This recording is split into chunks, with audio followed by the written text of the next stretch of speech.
So what's up everybody? Today nataka nikukumbushe jambo moja tu.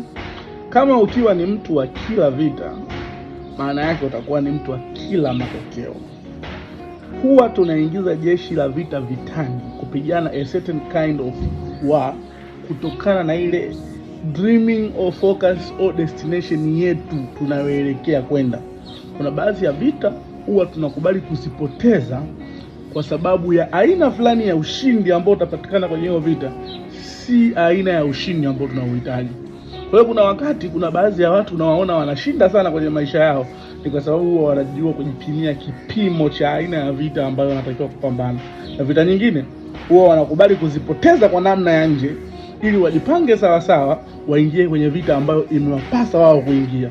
Na ndio maana unaweza kusema unapokuwa na ndoto kubwa, zipo ndoto ndogo ndogo ambazo unaweza kuzifulfill kwa haraka, lakini huwa tunaziacha hizo ndoto ndogo ndogo, tunafuata zile ndoto kubwa ambazo tunatakiwa tushindane.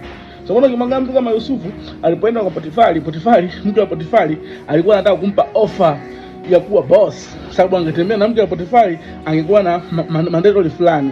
Lakini ndoto ya Yusufu ilikuwa ni kuwa governor, ni kuwa waziri mkuu. Kwa hiyo yeye akuingia katika mission ya kumpata mke wa Potifa kwa sababu alijua itamzuia kupata mission ya kuwa waziri mkuu.